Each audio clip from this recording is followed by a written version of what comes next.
साबिक ISI chief के खिलाफ कोर्ट मार्शल की कार्रवाई शुरू करके किसको पैगाम दिया जा रहा है और अगली बारी किसकी हो सकती है?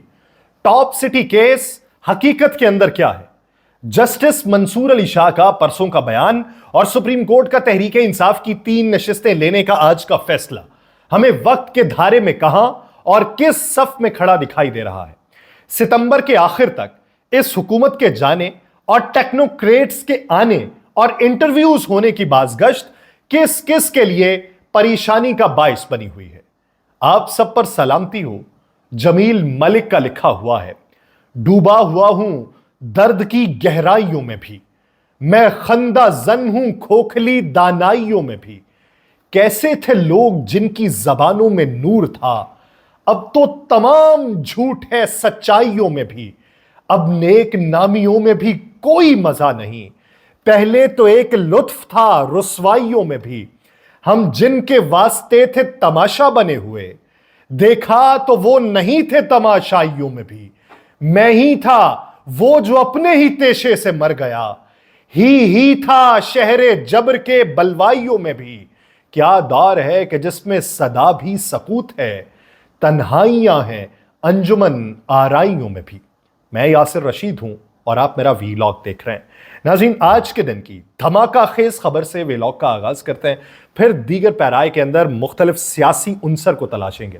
पाक फौज के शोबा ताल्लुकात आमा ISPR के मुताबिक lieutenant general retired Faiz Hamid के खिलाफ फील्ड जनरल कोर्ट मार्शल का अमल शुरू कर दिया गया और कहा गया कि तादीबी कार्रवाई की जाएगी और कुछ शवाहिद इनके खिलाफ मिले हैं। यह 8 नवंबर 2023 था कि जब इस केस की आखिरी समाअत हुई थी और 18 अप्रैल 2024 को इसी केस की डायरेक्शन पर एक कमेटी तश्कील दी गई थी, जिसकी सरबराही एक मेजर जनरल रैंक के ऑफिसर को सौंपी गई थी। 8 नवंबर को पिछले साल चीफ जस्टिस काजी फैज ईसा, जस्टिस अमीनुद्दीन और जस्टिस अतर मिनल्ला पर मुश्तमिल सुप्रीम कोर्ट के बेंच ने टॉप सिटी हाउसिंग स्कीम के मालिक मोइज अहमद खान की जानिब से जो दरखास्त दायर की गई थी उस पर समाअत की थी। दरखास्त के मुताबिक 12 मई 2017 को इंटर सर्विसेज इंटेलिजेंस के एहलकार जो थे, उन्होंने दहशतगर्दी के एक मुबैना केस के सिलसिले में टॉप सिटी के दफ्तर और मोइज खान की रिहाइशगाह पर छापा मारकर सोने और हीरों के जेवरात और रकम समेत कीमती सामान लूट लिया था। दरखास्त के अंदर यह कहा गया था कि lieutenant general retired Faiz Hamid के भाई सरदार नजफ ने सालसी की और मसले को हल करने की कोशिश की।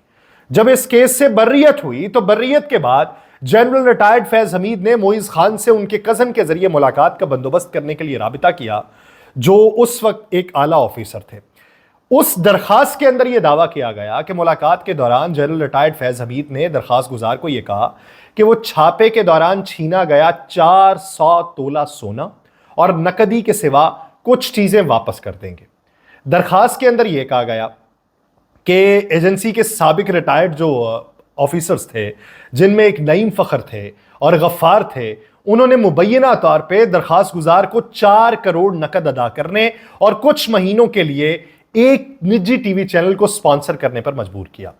उसी दरखास्त के मुताबिक ये सारा कुछ जो है ये सुप्रीम कोर्ट के अंदर जेर बहस आ चुका है।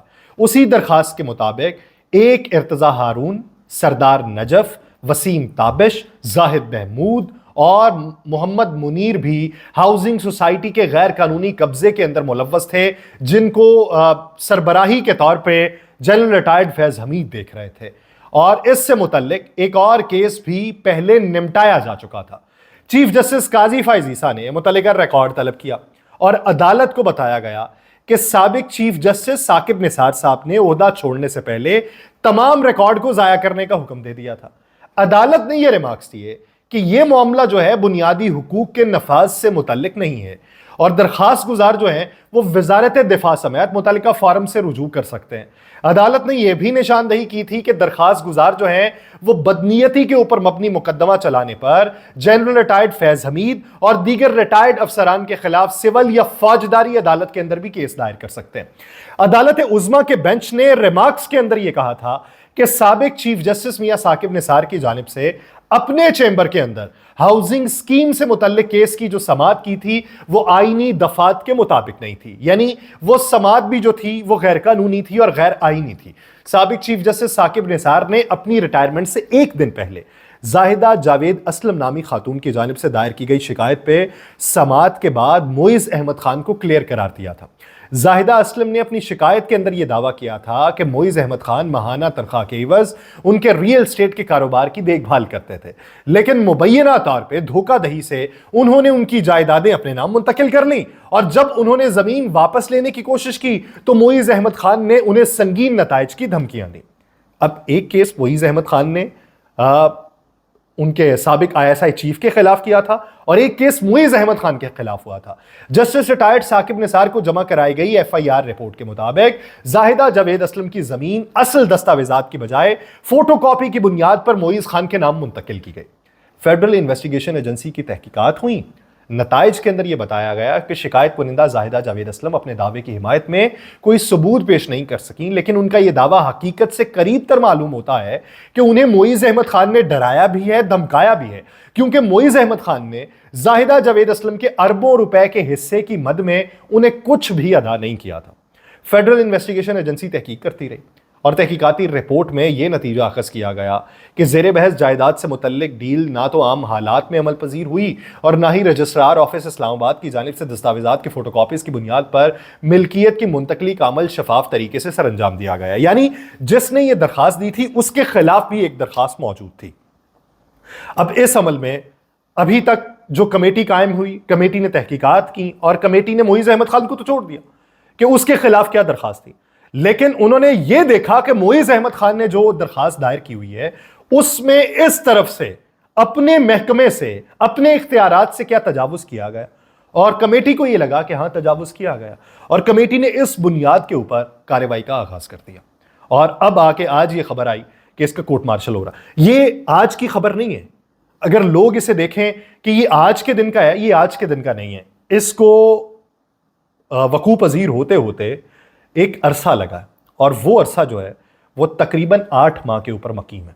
वो 8 माह में उन्होंने ये अखज़ किया कि ये कार्रवाई होनी चाहिए, तो उन्होंने कोर्ट मार्शल का आगाज़ कर दिया। अब देखना ये है कि उनके बाद मजीद कितने नाम सामने आते हैं। जिन लोगों के नाम लिए गए थे उस केस में, क्या उन लोगों के खिलाफ जो रिटायर्ड हो चुके हैं उनके खिलाफ भी कार्रवाई होगी? ये एक बुनियादी सवाल। और इससे यह भी जवाब दिया गया है कि कोई अगर यह समझता है कि उसकी जान छूट जाएगी तो उनके अपने महकमे के लोग, अगर उनकी जानें नहीं छूट रही, उनके गिर्द घेरा तंग किया जा रहा है, तो फिर आपको भी कोई सहूलत नहीं मिलने वाली। यह तो मामला है जनरल रिटायर्ड फैज के हवाले से। अब इसके साथ साथ टेक्नोक्रेट की हुकूमत के हवाले से मुख्तलिफ लोग बातें कर रहे थे। शेख रशीद साहब ने भी आके एक दावा कर दिया। उन्होंने कहा जी ये 31 तारीख तक ये हुकूमत बैठी हुई है, 31 के बाद ये चले जाएंगे, टेक्नोक्रेट्स आ जाएंगे और उनके इंटरव्यूज शुरू हो रहे हैं। शेख साहब ने ये नहीं बताया कि इंटरव्यू हो कहां पर रहे हैं। शेख साहब ने यह भी नहीं बताया कि टेक्नोक्रेट्स में सामने कौन आएगा। लेकिन यह बात तो तय है कि जब ये हुकूमत जाएगी तो पाकिस्तान तहरीक इंसाफ नहीं आने वाली। ये बात तय है। अगर ये जाएंगे तो पाकिस्तान तहरीक इंसाफ नहीं आएगी, टेक्नोक्रेट्स की हुकूमत आएगी। अब टेक्नोक्रेट्स की हुकूमत आएगी तो वो कितनी देर चलेगी? अब उसके ऊपर भी बेशुमार सवाल आते हैं, क्योंकि इसमें तजर्बाकार सियासतदान मौजूद हैं। अगर ये घर जाते हैं तो इनकी सियासत तो खत्म हो जाएगी। सियासत जो अभी भी खत्म है वो इनके दोबारा उठने के मौके पैदा नहीं करेगी और उसमें इनके पास एक नया सियासी बयानिया भी नहीं बन सकेगा। फिर इनके पास बचाव का ऑप्शन क्या होगा? क्या ये जाके उन लोगों से हाथ मिलाएंगे जिन लोगों से ये अब हाथ मिलाने को तैयार नहीं है और माजी में जो इनके साथ हाथ मिलाने को तैयार नहीं थे? फिर ये सारे डसे हुए और एक दूसरे पर इल्जामात के मारे हुए, क्या ये बैठेंगे और बैठ के फैसला करेंगे? ये एक बुनियादी सवाल है। और इनके बैठने में जो दिक्कतें इनको सामने आने वाली हैं वो दिक्कतें बहुत दूर तक इनको ले जाएंगी और इनके पास वापसी का रास्ता जो है वो बड़ा महदूद हो जाएगा और वापसी के लिए किराया तक भी बस का इनके पास मौजूद नहीं होगा। आखिरी बात जो इस व्लॉग के अंदर करनी है वो ये कि आज जो फैसला आया सुप्रीम कोर्ट ऑफ पाकिस्तान की तरफ से, कि जिसमें सुप्रीम कोर्ट ऑफ पाकिस्तान का 3 रुकनी बेंच बैठा हुआ था, जिसमें जस्टिस काजी फाइज ईसा साहब थे, जस्टिस अकील अब्बासी साहब थे और उसके अलावा जस्टिस नईम अख्तर अफगान थे। अब आज जो फैसला सुनाया गया, सुप्रीम कोर्ट ने लाहौर हाई कोर्ट का एक फैसला था कि जिसमें 3 नशिस्तें जो थीं वो पाकिस्तान तहरीक इंसाफ को दी गई थी पाकिस्तान मुस्लिम लीग नून के मुकाबले में। वो फैसला कलअदम करार दिया है और पाकिस्तान मुस्लिम लीग नून के 3 अरकान कौमी असम्बली की दोबारा गिनती की दरखास्तें मंजूर करते हुए उन्हें बहाल कर दिया कि आप बहाल हैं। चीफ जस्टिस पाकिस्तान काजी फाइज ईसा की सरबराही में सुप्रीम कोर्ट का 3 रुकनी बेंच था, जिसमें कौमी असम्बली के हल्के थे NA 154, NA 81 और NA 79। उसके मुख्तलिफ पोलिंग स्टेशन में दोबारा गिनती की दरखास्तों पर समाअत की। सुप्रीम कोर्ट ने वोटों की दोबारा गिनती से मुतालिक इलेक्शन कमीशन का फैसला बहाल करते हुए नून लीगी रहनुमाओं की अपीलें मंजूर कर लीं और लाहौर हाई कोर्ट के इस हवाले से फैसले को कलअदम करार दे दिया। अदालत ने लाहौर हाई कोर्ट का NA 79, 81, 154 पर आजाद उम्मीदवार, वो जो पाकिस्तान तहरीक इंसाफ के हिमायत याफ्ता थे, उनकी कामयाबी का फैसला कलअदम करार देते हुए इलेक्शन कमीशन ने वोटों की दोबारा गिनती में नून लीगी उम्मीदवारों की कामयाबी का इलेक्शन कमीशन का फैसला बरकरार रखा है। सुप्रीम कोर्ट ने यह 2-1 की अक्सरियत से इलेक्शन कमीशन का फैसला बहाल किया। जस्टिस अकील अब्बासी ने इख्तलाफी नोट लिखा है। वो इख्तलाफी नोट आपको बताना है, हालांकि फैसला मुकद्दम 2 जजेस का है, लेकिन इख्तलाफी नोट बताने की भी एक वजह है। अक्सरियती फैसले के अंदर यह कहा गया है कि इलेक्शन कमीशन एक आईनी इदारा है, उसके फैसले का एहतराम होना चाहिए। और साथ ही साथ यह भी लिखा गया कि लाहौर हाई कोर्ट के जजेस ने सरबराह इलेक्शन कमीशन और मेंबरान के लिए गैर जरूरी रिमार्क्स दिए। लाहौर हाई कोर्ट का फैसला बरकरार नहीं रखा जा सकता। चीफ जस्टिस काजी फाइज ईसा ने कहा कि इलेक्शन कमीशन एक आईनी इदारा है और उसके तकद्दुस को बहाल रखना चाहिए, और जजेस गैर जरूरी रिमार्क्स दे देते हैं उस इदारे से मुतल्लिक जो गैर मुनासिब है। इलेक्शन कमीशन का फैसला बहाल करते हुए नून लीगी अरकान कौमी असम्बली अजहर कयूम नाहरा, अब्दुल रहमान कांजू और जुल्फकार अहमद की रुकनीत बहाल की है और इनको इलेक्शन कमीशन के फैसले के मुताबिक बहाल किया गया। अब इस पर मैं आता हूं उस तनाजुर में कि जिसमें पाकिस्तान तहरीक इंसाफ ने यह कहा कि आज जो है वो आइन का कत्ल हुआ है और उनके साथ नाइंसाफ़ी हुई है। वो तो कहेंगे क्योंकि उनकी 3 नशिस्तें गई हैं, उनके साथ नाइंसाफ़ी हुई। मैं सिर्फ इस इंतज़ार में था कि वफाकी हुकूमत जो है वो जो अक़लियती फ़ैसला है जिसके अंदर इख्तलाफी नोट लिखा गया जस्टिस अकील अब्बासी की जानिब से, जिन्होंने ये कहा कि लाहौर हाई कोर्ट ने जो फैसला दिया था वो आइन से मुतसादिम नहीं है और उसके अंदर कोई सुकम मौजूद नहीं है। इलेक्शन ट्रिब्यूनल जो हैं उनका अपना एक इख्तियार है और अगर वो फैसला देंगे तो हमें उसमें इंटरवीन नहीं करना चाहिए। ये जस्टिस अकील अब्बासी ने लिखा हुआ है और मैं इस इंतजार में था कि वफाकी हुकूमत आती और वो कहती उस फैसले के मुताबिक जो मखसूस नशिस्तों के हवाले से था, जिसमें एक अक़लियती फैसले का इख्तलाफी नोट जिसको बुनियाद बना के एक बिल को पेश किया गया था पार्लियामान के अंदर, आज ये भी कर लिया जाता कि वो अक़लियती फैसले को बुनियाद बनाते और एक बिल पार्लियामान के अंदर पेश कर दे। देखें जी, सुप्रीम कोर्ट के एक जज साहब ने ये बात की है तो उस बात को अहमियत दी जानी चाहिए। ये सुप्रीम कोर्ट ऑफ पाकिस्तान ने अपने इख्तियारात से तजावुज किया और उन्होंने पाकिस्तान मुस्लिम लीग नून की हिमायत के अंदर यह फैसला दिया। आज नहीं बोलेंगे, आज उन्हें फैसला मुकद्दम है, आज वो फैसले को मानेंगे। आज उनके लिए आइन की फतह हुई, आज उनके लिए कानून की फतह हुई। गुजारिश सिर्फ ये है कि अपने हक में फैसले आए तो आप अक्सरियती फैसले को माने और आपके मुखालिफ फैसले आए तो आप अक़लियती फैसलों की बुनियाद के ऊपर बिल को मंजूर कर लें। ये रिफ्ट पाकिस्तान में हमें सियासी तौर पर भी मजबूत नहीं करेगी, मुआशी तौर पर भी मजबूत नहीं करेगी, इदारा जाती तौर पर भी मजबूत नहीं करेगी।